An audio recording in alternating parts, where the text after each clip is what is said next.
8 jaar cel voor loodgietersmoord en ouderen gewaarschuwd tegen online fraude en diefstal. Kijk naar het weekoverzicht van het Zeeuwse Nieuws. Een overzicht van dag tot dag. Ze moeten de ontwikkeling van kinderen verbeteren. Brede scholen. Zeeland telt er op dit moment 9. Kinderen gaan dan in hetzelfde gebouw naar school als waar ze naar de kinderopvang, bibliotheek of het aanvullend onderwijs gaan. In Tholen opent er volgende week ook weer eentje. De bedoeling is dat daarin 4 basisscholen met elkaar gaan samenwerken. Maar de reformatorische school die is er nog niet helemaal van overtuigd. In de brede school Tholen zitten straks 3 basisscholen, een school voor speciaal onderwijs, de bibliotheek, jeugdzorg, de GGD, kinderopvang en een kinderfysio. Maar om dit echt een succes te maken, moet er wel door alle organisaties en scholen worden samengewerkt. En daar zijn ze bij de reformatorische school toch wat minder happig op. We hebben van het begin af aan afgesproken dat we daar echt heel voorzichtig mee zullen beginnen. We hebben allemaal onze eigen identiteit, dus we gaan daar ook heel voorzichtig eens wat verkennen. Wat kunnen we voor elkaar betekenen? Maar dat zal iedere school voor zichzelf ook moeten zien. Hè? Toch ziet hij de verhuizing naar de brede school Tholen wel zitten. Ik heb er helemaal zin in. Ik heb net vanmiddag mijn werkplek ingericht en een prachtig nieuw gebouw en een prachtig plein. Dus dat gaat zeker lukken. Binnenkort begint het nieuwe schooljaar in het nieuwe gebouw. Dus wordt er heel wat afgesjouwd. Verhuisdozen, tafels, stoelen, alles moet een nieuw plekje krijgen. En daarmee komt er een einde aan 10 jaar vol voorbereidingen en verbouwingen. En het mocht ook wat kosten, maar liefst 18 miljoen euro. Maar volgens de gemeente is dat het waard. Het is een diepte-investering. En goed besteed geld, dat kan ik wel zeggen. Er liggen ook plannen voor meer samenwerking met het speciaal onderwijs in de brede school, de geluksvogel. Het uitwisselen van leerlingen voor bepaalde vakken bijvoorbeeld. Maar dat stuit bij de reformatorische school op praktische bezwaren. De reformatorische scholen hebben ook hun eigen speciaal onderwijs in Capelle. En daar loopt in eerste instantie wel onze lijn naartoe. Hè. Daar hebben wij de band mee. Dus kinderen die hier worden verwezen, die gaan in eerste instantie wel altijd naar Capelle. Met de nieuwe in Tholen erbij zijn er nu 10 brede scholen in Zeeland. En de komende jaren komen er ongetwijfeld nog meer bij. En dat is een goede ontwikkeling, vindt deze hoogleraar. Ja, ik vind het geweldig. Ik denk dat dat heel belangrijk is. En dat we daar in Nederland nog wel een weg te gaan hebben. Maar dat dit soort bijna sociale experimenten die zich in Zeeland voltrekken, dat dit ook voor de bredere regio, dat dit echt buitengewoon belangrijke leerervaringen kunnen zijn. Met de weifelachtige reactie van de reformatorische school in het achterhoofd zou je misschien denken dat hij kritisch is op dit project, maar hij is juist hoopvol. Ik probeer even de andere kant te nemen. En het feit dat men toch in deze constructie is meegegaan en daar actief aan meedoet. Ik denk dat je dit ook gewoon een kans moet geven en kijken hoe dat in de uitvoeringspraktijk verder zich ontwikkelt. Dus of die samenwerking bij de brede school Tholen straks echt van de grond komt, de toekomst zal het leren. Het COA wil 320 asielzoekers opvangen in de Zeelandhallen in Goes. Het Centraal Orgaan Opvang Asielzoekers heeft daarvoor maandag een verzoek gedaan bij de gemeente. Er is al langer een tekort aan opvangplaatsen voor vluchtelingen. Dus het heeft niet eens zozeer te maken met de vluchtelingenstroom uit Afghanistan. Het college van Goes moet nog een beslissing nemen over het verzoek van het COA. Wiert Omta is overleden. Omta zat de laatste 7 jaar voor de PvdA in de gemeenteraad van Goes. En daarnaast was Omta een bekende verschijning in de mediawereld. Zo richtte hij in Goes zijn eigen internet-tv-kanaal Goestig op. Omta had sinds vorig jaar darmkanker en hield het verloop van zijn ziekte niet geheim. Maar die openhartigheid, zeg maar, die zoek ik wel bewust. Omdat ik daar inzage in kan geven. Ik kan laten zien hoe zeg maar, de laatste fase van je leven is als je de diagnose hebt gekregen. Kanker met uitzaaiing en die met te genezen. Tot juli was Omta nog actief in de gemeenteraad van Goes, waar hij tot op het laatste moment bekend stond om zijn humor. Dan kreeg ik weer een berichtje van hem: gefeliciteerd met je nieuwe fractie. En dat ik dan zei, en dan bedankt, maar wel zei dat de reden waarom heel dubbel was. Maar dan kwam toch de grap van, maar het was uiteindelijk mijn masterplan om voor verjonging te zorgen binnen de PvdA Goes en er dan zelf tussenuit te knijpen. Wiert Omta is 66 jaar oud geworden. Honderden euro's per jaar extra kwijt zijn aan het busabonnement van je kinderen. Ouderen uit Oosterland zijn niet blij met het Zeelandvoordeel, het nieuwe abonnement van Connection. De busrit naar school in Middelharnis is volgens hen een stuk duurder geworden. Nou, het abonnement was voorgaande jaren zo'n €1100. En daar komt nu tot tussen de 4 en de 6, ja, misschien wel €800 bij. Zo'n grote prijsstijging hadden de ouders niet zien aankomen. Nou ja, de schrik sloeg me eerst even om het hart. Want daar krijg je toch een beetje hartkloppingen van. Want je probeert hard te sparen, maar het wordt aan de andere kant uit je portemonnee getrokken. Omdat School en Connection eerst aangaven dat Flaké ook onder Zeeland voordeel zou vallen. En dan zouden we wel wat duurder uit zijn, maar niet zoveel. Dus ik ben gewoon zwaar teleurgesteld dat ik eigenlijk misleid ben. Ik zit nog steeds een beetje met mijn handen in het haar van ja, hoe moet je dat straks gaan betalen? Volgens Connection is zo'n prijsstijging niet aan de orde. Alleen is er iets misgegaan in de communicatie hierover. De klantenservice en de scholen zijn ingelicht over een oplossing. Met het wegbezuinigen van VVV Zeeland zijn de gemeentes zelf verantwoordelijk voor de informatievoorziening aan toeristen. Maar hoe bevalt het eerste seizoen zonder VVV? Het antwoord is wisselend. Want waar de ene gemeente een alternatief heeft bedacht, is er in andere plaatsen helemaal geen informatiepunt meer. En dat vinden ondernemers vervelend. Ondernemers, gemeentes en de provincie trokken vorig jaar de stekker uit VVV Zeeland. Provincie Zeeland nam het marketingstokje over en de gemeentes moesten voortaan zelf het zogenoemde gastheerschap verzorgen. Dus doken er toeristische informatiepunten op in winkels, cafés en musea. Maar in Renesse kan de toerist alleen nog maar digitaal terecht. Ja, dat is ook natuurlijk hartstikke modern. Alleen heel veel mensen willen gewoon een gezicht. En iemand van hier die het weet, of in ieder geval die wat meer kan vertellen. Dat was gemakkelijk. Hè? Als we aankomen, waar daarvoor direct het VVV en dan kan ik me direct erkundigen. Ja, ik ben van het tijdperk van het internet, dus ik ben gauw geneigd om mijn mobiel te pakken en daar wat informatie op te zoeken. Hier in Zoutelande is in tegenstelling tot in Veren en in Domburg geen opvolging gevonden voor het inspiratiepunt van de VVV. En dat merken de ondernemers. Die vragen die de toerist dus met zich meebrengt, die leggen ze nu bij ons neer, bijvoorbeeld hier in de ijssalon. Waar we niet altijd tijd hebben om die vragen te beantwoorden van de toerist. Wat ook kwalijk is, want je wilt die mensen toch te woord staan. En er is heel duidelijk behoefte aan een inspiratiepunt waar de mensen lijfelijk terecht kunnen. Na 5 jaar bouwen is dinsdag de ijsbreker Niana vertrokken vanuit Vlissingen. Het schip is gebouwd door Dame in opdracht van Australië, die het schip gaat inzetten voor onderzoek op en rond de Zuidpool. Het vertrek trok veel bekijks. Ik dacht, dan ga ik ook even kijken. Dat vind ik ook wel leuk natuurlijk. Ja, een mooi ding. Mooi gebouwd. Voor de rest heb ik er niet zoveel verstand van eigenlijk, man. Ja, prachtig. Gewoon imposant. Boordevol techniek. Prachtige motoren, generatoren, water maken, noem maar op. Het is gewoon een drijvend hotel. Volgens de scheepsbouwer is dit schip het ingewikkeldste dat ze ooit hebben gebouwd. En dat komt doordat het schip behalve een expeditieschip ook een onderzoeksschip is. Het schip wordt nu naar het zuidelijk poolgebied gevaren waar het wordt overhandigd aan de eigenaar. Een 41-jarige vrouw uit Sint Maartensdijk moet 8 jaar de cel in omdat ze betrokken was bij het gijzelen en afpersen van een Belgische loodgieter die daarbij om het leven kwam. Haar 20-jarige dochter is vrijgesproken. De hoofdverdachte in de zaak, een man uit Bergen op Zoom, krijgt 17 jaar cel en tbs met dwangverpleging. Dat heeft de rechtbank in Breda bepaald. De Belgische loodgieter Johan van der Heijden was al een half jaar vermist toen hij in december 2019 werd gevonden in het Schelde-Rijnkanaal bij Oud-Vossemeer. De man verdween na een bezoek aan een vrouw in het Belgische Zoersel, een ex-prostituee, waar hij een buitenechtelijke relatie mee had. Die was uit op zijn geld en had hem naar haar huis gelokt. Om te horen waar hij zijn geld verstopt had, is de man keer op keer gruwelijk mishandeld. En dat heeft hem uiteindelijk zijn leven gekost. Zijn lichaam werd met een kettingzaag in stukken gezaagd op het woonwagencentrum in Steenbergen en verbrand. Wat er overbleef werd gedumpt in een speciekuip in het Schelde-Rijnkanaal.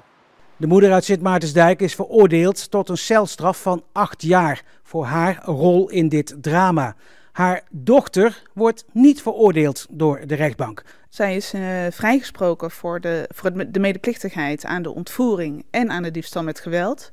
De rechtbank acht wel bewezen dat ze medeplichtig is aan het wegmaken van het lichaam. Maar ook daar is zij niet voor veroordeeld. Hoe komt dat? Dat klopt, ze was bang voor de hoofdverdachte, maar ze is ook heel erg afhankelijk van haar moeder. Ze functioneert niet op haar eigen leeftijd, maar als een kind eigenlijk. En juist in die relatie stond zij onder zodanige druk van die moeder en die hoofdverdachte, dat haar niet kon worden verweten dat ze daar toch bij betrokken is geweest. Voor haar moeder geldt een heel ander verhaal, want de rechtbank vindt dat hij wel degelijk een actieve rol heeft gehad in het hele drama. Ja, een hele actieve en een hele kwalijke rol, ook in dit gruwelijke drama, zoals u inderdaad zegt. Zij heeft meegewerkt aan de ontvoering, aan de diefstal met geweld, wat uiteindelijk ook heeft geleid tot de dood van meneer Van der Heijden. En ook heeft zij zich daarna heel actief bezig gehouden met het op een hele nare manier wegmaken van het lichaam. Zeeuwse horeca-ondernemers reageren wisselend op de coronaversoepelingen in de Vlaamse horeca. Daar hoeft vanaf deze week geen 1,5 meter afstand meer te worden gehouden tussen tafelgenoten. En ook is er geen maximum meer aan het aantal gasten per tafel. En dat merken Zeeuwse horeca-ondernemers die veel groepen ontvangen. Want die wijken nu uit naar België. Ik heb gisteren nog een verzoek gekregen van een man die zijn 60ste verjaardag hier wil vieren volgende week zondag. En waarop ik tegen hem zeg van joh, uiteraard van harte welkom. Maar ik moet u wel zeggen dat u aan meerdere tafels moet zitten. Ja, en dan hoor je een half uur later, sorry, dan doen we het toch maar niet. En die is naar Vlaanderen vertrokken? Ongetwijfeld. De Reu pleit al 1,5 jaar voor een Europese aanpak van de coronaregels. Maar dat is nog niet echt van de grond gekomen. Ja, dan maak je wel moedeloos, hè. Ja, uiteindelijk hebben we één Europa en je denkt daar voordelen van te kunnen hebben. En nu zie je echt concrete nadelen. De kastanjeboom midden in Oude Landen is de Zeeuwse inzending voor de titel Boom van het Jaar. De kastanje is al meer dan 130 jaar oud en overleefde de Tweede Wereldoorlog en de watersnoodramp. Nog steeds speelt de boom een belangrijke rol in het dorp. Bij feestelijke gelegenheden wordt hij regelmatig versierd. De scharensliep die aan de deur komt om je messen en scharen te slijpen. Dan zijn we tegenwoordig meteen beducht op mogelijke fraude. Maar als het nou via WhatsApp gebeurt of door iemand die zich voordoet als thuiszorgmedewerker, dan gaat het nog wel eens mis. Voor alle 55-plussers in Goes is er daarom een extra waarschuwingskaart gemaakt. Een nieuwe schijf van 5. Mensen op een bepaalde leeftijd die hebben veel hulp nodig. Dus ze zijn gewend dat veel mensen binnenkomen. En hoe onderscheid je dan goed volk? Hè? Hoe weet je nou of het echt iemand is van de wijkverpleging of dat het iemand is met slechte bedoelingen? En hoe doe je dat? Het is misschien een beetje onnatuurlijk, maar eigenlijk moet je eerst checken wie er bij je binnenkomt voordat je die persoon daadwerkelijk binnenlaat. Doe even de deur dicht als je twijfelt en bel de organisatie waar die persoon van komt. Maar hoe gaat de schijf van 5 ouderen helpen? Als zoveel mogelijk mensen met elkaar in gesprek gaan over dit onderwerp en elkaar herinneren, hey, let op, laat niet zomaar iedereen binnen, reageer niet zomaar op elk appje, praat eerst met de mensen die geld vragen, praat met de organisatie voordat je iets toelaat, dan zijn we tevreden. Vooral ouderen worden nog steeds slachtoffer van babbeltrucs. Het was rond 1:30 en toen wordt er gebeld, dus dan doe ik open. Er komt een juffrouw naar boven of een mevrouw. En die zegt, ik ben van Alevo, ik kom eens kijken hoe het nou met je gaat. Mevrouw Kemperman had geen argwaan. Ze kreeg wel vaker zorg over de vloer. Ik had nooit gehoord dat je niet onaangekondigd mocht komen. En dat je ook altijd een uniform aan moet hebben. Maar ja, als je er een jas overheen doet, zie je het ook niet. Op de een of andere manier weet de vrouw tijdens haar bezoek van alles mee te nemen. Met het bezoek had ik niks in de gaten. Maar 's avonds wilde ik geld pakken uit de kast, omdat ik de volgende dag boodschappen zou doen. En toen was die portemonnee waar dat in zat, was weg. En dan ga je verder kijken, want dat is weg en dat is weg. Mijn sieradenkastje stond ook in die linnenkast. En dat was helemaal leeggehaald. De laadjes en de doosjes lagen er allemaal los naast. Nou, toen heb ik regelrecht de politie gebeld. En die ben er 's avonds laat nog gekomen. Mevrouw Kemperman weet niet of de schijf van 5 haar gaat helpen. Maar ze blijft zo goed mogelijk opletten. Dus ik doe open en dan zeg ik, ze moeten die hele gang boven doorlopen. Ik kan zien wat er aankomt. Als het me niet aanstaat, doe ik de deur weer dicht. Tijdens werkzaamheden bij de bouw van het nieuwe Hotel Britannia op de boulevard in Vlissingen is een Duitse bunker uit de Tweede Wereldoorlog ontdekt. Niemand wist dat hij daar nog was. Hij had gesloopt moeten worden in 2010, maar hij is als het ware over het hoofd gezien. Het bijzondere aan deze bunker is wel dat er nog veel ijzerwaren in zitten, zoals de dubbele gepantserde deur en een andere gepantserde deur en ook een houtkachel en een gasfilterinstallatie. Dat vind je in die andere bunkers niet meer. Daar hebben de ijzerboeren na de oorlog weggehaald. De bunker is nu afgesloten en maandag gaat hij dan toch echt gesloopt worden. Voetballer Julius Bliek uit Burghaamstede, hier op archiefbeeld, vertrekt naar Malta. Vorig seizoen speelde hij nog bij FC Dordrecht, maar zijn contract werd niet verlengd. Na een periode bij het team VVCS voor profs zonder club kan hij nu dus aan de slag bij Sliema Wanderers FC. Bliek trainde deze week al mee bij zijn nieuwe club. De politie staat op scherp rond een woning aan de Gareelmakersdreef in Tolen. En dat lijkt te maken te hebben met een reeks aanslagen en een vergisontvoering in het midden van het land. Wat ging daaraan vooraf? Een onderschepping van een grote partij cocaïne in de haven van Antwerpen zou de reden zijn van het geweld. De bestellers van de bijna 2000 kilo coke willen hun misgelopen inkomsten alsnog ontvangen en hebben hun vizier op ene Alex R. gericht. Het gevolg? De ontvoering van een man uit Hoofddorp, die achteraf niets met de kwestie te maken blijkt te hebben, en aanslagen en pogingen tot brandstichting op woningen in Zwijndrecht, Alblasserdam en Hendrik Ido Ambacht. Allemaal panden van mensen uit de omgeving van deze Alex R. Verslaggever Martijn van der Werf legt uit hoe Tolen nou in dit plaatje past. Daar zijn nog geen mededelingen over gedaan. Wat wel bekend is dat ze alle deuren hier zijn langs geweest en hebben gevraagd aan mensen: goh, heeft u nog tips? Zijn er dingen de afgelopen week opgevallen die je met ons wilt delen, die daarmee te maken hebben? Dit alles om natuurlijk het spoor wat helderder te krijgen of misschien een nieuw spoor op te leveren. Of dat daadwerkelijk ook is gebeurd, dat is dus nog gissen. Maar ik heb ook buurtbewoners gesproken en die zijn nog niet bepaald omvergeblazen hoor, van het nieuws.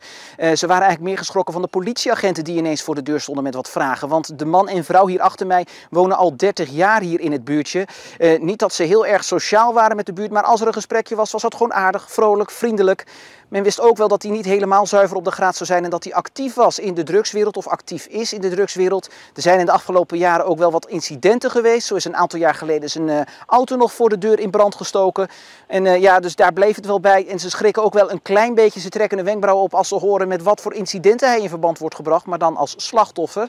De gemeente heeft ook al van zich laten horen, het zij alleen schriftelijk. Zij zijn uiteraard ook geschrokken van de dreiging en nemen de veiligheid van de bewoners ook serieus. Maar zien tegelijkertijd ook nog geen aanleiding tot extra maatregelen.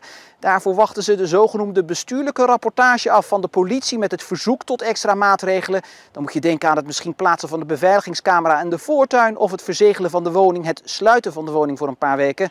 Maar het is de vraag of dat iets gaat uithalen, want dezelfde buurtbewoners vertellen mij ook dat de vrouw van de woning al een paar maanden niet meer thuis is na een bedreiging met een vuurwapen hier uit de buurt. Die zou zijn ondergedoken op een onbekende locatie en sindsdien heeft de man zich hier ook niet meer laten zien. De 250 dode bergeenden die vorige maand aan de Walgense kust aanspoelden, zijn door botulisme om het leven gekomen. Dat blijkt uit onderzoek van het Dutch Wildlife Health Center in samenwerking met een onderzoeksinstituut uit Wageningen. Botulisme ontstaat meestal bij warm weer en hoewel daar de afgelopen tijd nou eigenlijk geen sprake van is geweest, zou het toch om botulisme zijn gegaan bij deze massale vogelsterfte. Sommige vormen van botulisme zijn schadelijk voor de mens, maar in dit geval ging het om voor de mens onschuldige type C. Eerder stelde de Voedsel- en Warenautoriteit al vast dat er geen sprake was van vogelgriep. Duizenden middelbare scholieren in Zeeland beginnen maandag hun eerste schoolweek zonder boeken. Dat geldt in elk geval voor de middelbare scholen in Zeeuws-Vlaanderen, voor CSW in Middelburg en Pontus Scholengroep in Goes en Zierikzee. Dat geeft wel wat onrust. Met name voor de leerlingen is het heel vervelend. Want die hebben een kort schooljaar. En de klassen 3 en 4 hebben al in verband met corona wat in te halen. Het is even flink aan de kar trekken. En zoeken naar creatieve oplossingen om toch de lessen door te laten gaan. De boeken worden in de loop van volgende week nageleverd door schoolboekenleverancier Van Dijk. Die wijt de vertraging aan een personeelstekort in het bedrijf. En tot zover Zeeland de Week, het weekoverzicht van het Zeeuwse nieuws. Zometeen dan kunt u weer kijken naar het laatste nieuws en het weerbericht van deze zaterdag. Nog een hele fijne zaterdagavond en graag tot morgen.